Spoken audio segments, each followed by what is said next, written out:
Good day, everyone. Yes, here I am again to discuss to you about the different concepts of science.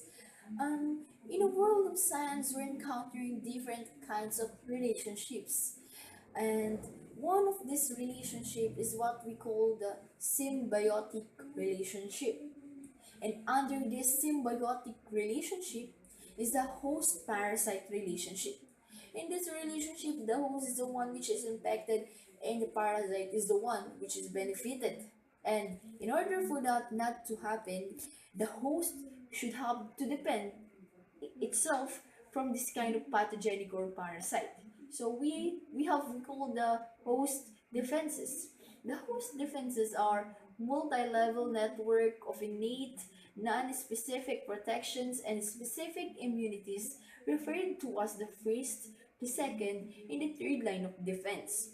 And before this classification take place, there is what we call the two-way classification before this three, and is what we call the innate non-specific and the acquired non-specific. And under this innate non-specific is the first line of defense and the second line of defense.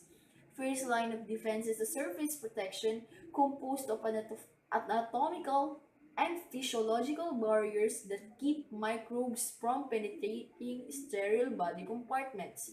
And the next one is the second line of defense, which will be the focus of our discussion. And it's all about the cellular and chemical system that comes immediately to play if infectious agents can able to pass to the first line of defense. And the next one is the third line of defense. Before the third line of defense, above it is the acquired specific, and under it is the third line of defense. Third line of defense includes specific defenses that most of it develop uniquely for each microbe through the action of specialized white blood cell. So we already discussed about the different kinds of defenses. So now let's narrow it down. Let's focus to the second line of defense. So here we go. There are different mechanisms involved in the second line of defense, and these are the phagocytosis, inflammation, fever, and the antimicrobial proteins. So let's have a specific discussion in each mechanism. Let's tackle about the phagocytosis. Phagocytosis is the process of engulfing the cells through phagocytes. So phagocytosis is the process and the phagocytes is the one which do the process. So what are the different functions of phagocytosis? First one, to survey the tissue compartments and discover the microbes, particulate matter, and injured or dead cells. The next one, to ingest and eliminate the materials I mentioned a while ago. And the third one is to recognize the immunogenic information or the antigens in the foreign matter. So after we discuss the different functions, let's have first discuss the different types of phagocytosis, which are the neutrophils, eosinophils, and the monocyte and the macrophages. Neutrophils are general-purpose phagocytes that react early in the inflammatory response to bacteria, other foreign materials, and damaged tissue. So the common sign of bacterial infection is that the high neutrophil level in the blood or neutrophilia, the more signs of bacterial infections. So let's watch for it. And the eosinophils are attracted to the sites of parasitic infections and antigen antibody reactions. Though they play a minor role, still we should pay a big consideration in it. Number three, the third one, the monocytes and the macrophages. It's considered the kings of the phagocytes. Why? Monocytes are transformed various inflammatory mediators into macrophages. This process is enhanced by the development of lysosomes and other organelles. And this is classified into fixed or the cells that adhere to the tissues And this is what we call the wandering. Wandering like in the park? No.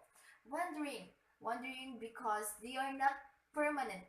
They are not staying on a they are not staying into the certain tissue. But the difference between this is the fixed and the wandering. It depends upon their level of development. So, for example, of wandering macrophages is a specialized macrophages called the histiocyte.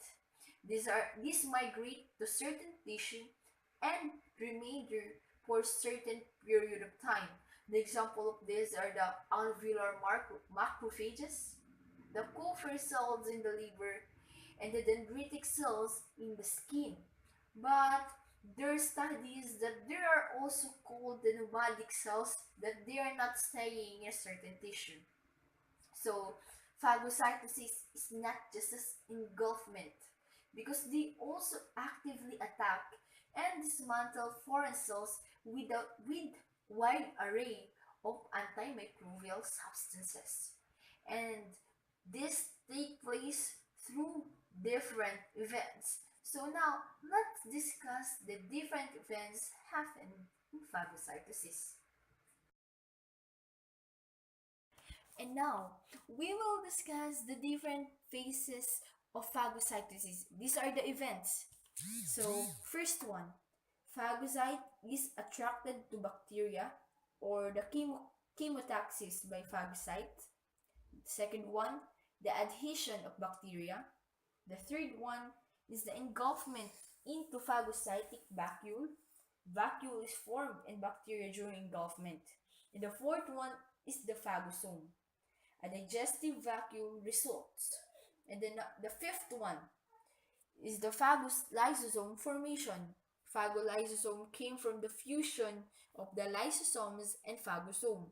The sixth one is the killing and destruction of bacterial cells through enzymes and toxic oxygen products. These enzymes are the lysozyme, DNase, RNase, proteases, peroxidase, and the reactive oxygen products are the superoxide, hydrogen peroxide, singlet oxygen, hydroxyl ion, and hypochlorite ion.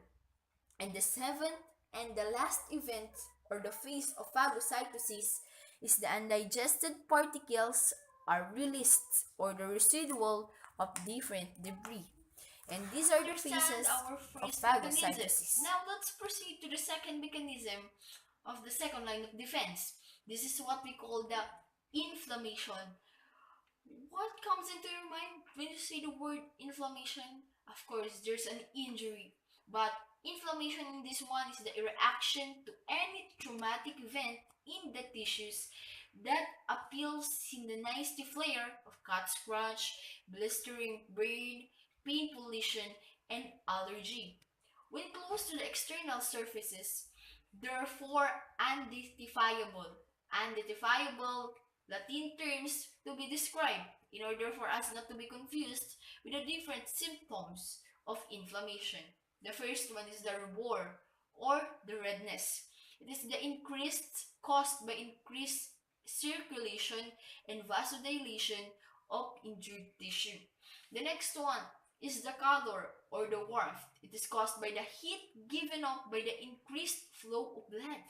And the third one is the tumor or the swelling caused by the increased fluid escaping from tissue to another tissue. And the fourth one, the dolor or the pain caused by the stimulation of the nerve endings. In order for these four symptoms to be completed, the fifth symptoms that we should observe is the loss of function. So these are the symptoms of inflammation. So what is the physiological importance or significance of this inflammation? There are three. It functions to mobilize and attract immune components to the site of injury. Number two, to set in motion the mechanisms to repair tissue damage and localize and clear away harmful substances. And then number three, to destroy microbes and block the further invasion of the different microbes. like the other mechanisms that we discussed a while ago, the phagocytosis, there are also stages involved in the inflammation. So let's discuss about the different stages of inflammation. The major events in inflammation. The first one is the injury. The reflex narrowing of the blood vessels or vasoconstriction lasting for a short time. Release of chemical mediators into the area. The example of chemical mediators or other cytokines are tumor necrosis factor, interferons, interleukin, prostaglandins, platelet activating factor, histamine, serotonin, bradykinin, and a macrophage colony stimulating factor. And the third one, oh no, second one, increased diameter of blood vessels or vasodilation, increased blood flow, increased vascular permeability, leakage fluid or plasma from blood vessels into tissues or exudate information. The third one is the edema, infiltration of site by neutrophils and accumulation of pus. The fourth one is the macrophages in lymphocytes, repair, either by complete resolution and return of the tissue to the normal state or by formation of scar tissue. We're done with the first two mechanisms. So now let's move on to the fever. It is the adjunct to the inflammation process. So when you say, once you hear the word fever, what comes into your mind? It is a, oh, you need to be hospitalized? No, fever. It is the abnormal elevation of the body temperature. What is our normal body temperature? It is 37 degrees Celsius or 98.6 degree Fahrenheit. So, if ever there is already a fluctuation or elevation in the temperature, let's say you already have a 37.1, 37.2, or anything above 37 degrees Celsius, you already have the fever. So, do you think fever is always bad? No, we can't say that fever is always bad because it's one way of mechanism in our second line of defense. So, the pyrogens. Pyrogens is a circulating substance that initiates fever. It resets the hypothalamic thermostat. There is what in pyrogens it is differentiated into two. This is the endogenous and the exogenous. And the pyrogens signals the heat production. So, as I said a while ago, it's not always disadvantageous because we're not noticing it's always advantageous in some other ways. And this is one is the benefits. Aside from physiological disruption, I said a while ago, these are the benefits. Number one, fever inhibits the multiplication of temperature sensitive microorganisms because we already have, as we discussed in our previous discussion, there are microorganisms that can't resist the heat or the heat which is not applicable to them because some microbes can live to temperature lower than that. And the number two, it impedes the nutrition of bacteria by reducing the availability of iron. Later on, you will know what is that iron. Number three, it increases the metabolism and stimulates immune reactions and naturally protective physiological processes. So that's it, the benefits. So how can we treat fever? There's one classic therapy of treating fever. Of course, aside from rest, we have to take a medication, and this is the aspirin or acetaminophen or Tylenol. It lowers the setting of the hypothalamic center and restores our normal temperature. There are also the physical techniques in order to lower our temperature. And this one is through application of tepid water into the area or the area just like this and this. So that's it about the fiber. So now let's move on to the fourth mechanism of the second line of defense, which is the antimicrobial proteins. The antimicrobial proteins is divided into four, and now we will discuss it today. The different types of antimicrobial proteins are the interferon. The first one is the interferon that we'll discuss. It is the small protein produced naturally by certain white blood and tissue cells. Interferon is not that non-specific or it's not virus specific. So its synthesis in response to one type of virus can be applicable to the other type of virus. It's therapy against certain viral infections and cancer.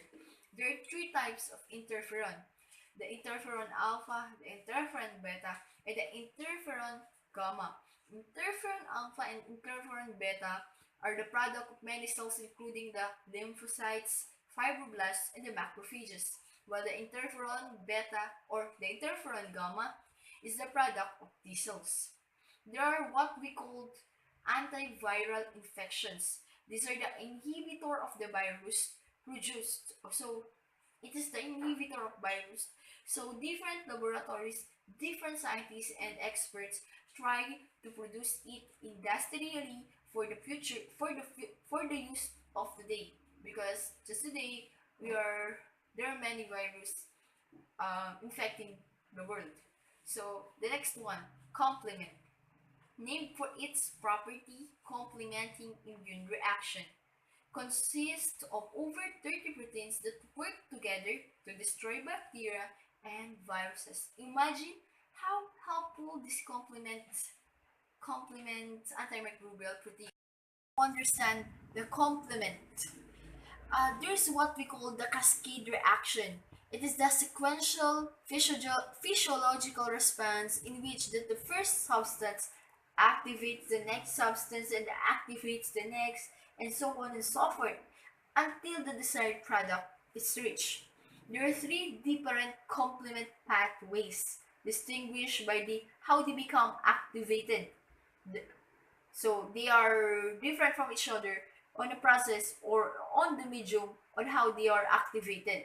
However, the final stages, the same yield and the same product are produced or resulted. And these three different complement pathways are the lectin, alternative, and the classical. So today I will discuss only our focus, the classical complement. So this is the classical complement on how it is going to take place. Go. The steps in classical complement pathway. The first one, initiation. The classical pathway begins when C1 components bind to antibodies bound to a foreign cell. Number 2, amplification and cascade. Through a cascade of enzymatic actions, C1 leads to another carbon complement protein, C5, being cleaved and bound to the membrane. Number 3, polymerization. This C5 product becomes the site for the assembly of an attack complex made of later complement proteins. The fourth one, membrane attack. The final product of these reactions is a large donut-shaped enzyme complex that punctures small pores through the membrane, leading to cell lysis. So, these are the steps of classical complement pathway. To the third type of antimicrobial protein. This is what we call the iron binding protein. Iron, as I said a while ago, in the iron part, iron is not that abundant in the human body. That's why it is the rate limiting factor to the growth of the bacteria. So, however, through these times of this lack of protein or lack of iron in our body, there are four proteins that assures that the iron in the body is bound tightly for its physiological reactions. The four proteins are hemoglobin, transferrin, lactoferrin, and ferritin. Hemoglobin, the most familiar, is located in the red blood cell. The transferrin is found in the blood and tissue fluids. Lactoferrin, lacto, found in milk, blood, tears, saliva, and also in the bind iron. Ferritin, found in every cell type. So these are the four proteins that help in order to support the lack of protein, the lack of iron. However, there's what we call the antagonists in the story. These are the side fours. Side fours are the proteins capable of scavenging iron from the iron binding proteins. So this is like kind of tag of war. And this is the side fours, and these are the proteins that supports the iron binding proteins. It's just like that because the iron in this iron binding protein is going to scavenge by this side force. So just like tug of war. So we have to make to more defenses. And the fourth one, antimicrobial protein, is the antimicrobial peptide. The short proteins between 12 to 50 amino acids that have the ability in inserting themselves into the bacterial membranes. So in effect, they can able to kill microbes. So example of such are the bacteriocins, the fencin, marginates, and pathogens. So these kinds of antimicrobial peptide is still under observation of clinical use because some experts and scientists wanted this antimicrobial peptide to be produced industrially because of its future benefits of it or more benefits that can help the humanity. So that's it about my report in the mechanisms of the second line of defense. Hope you understand the whole mechanisms of the second line defense in order for you to further understand the next topic, the third line of defense. So as a recap, the mechanisms are the phagocytosis, the inflammation, the fever, and the antimicrobial proteins. That's it. Have a good day. Thank you.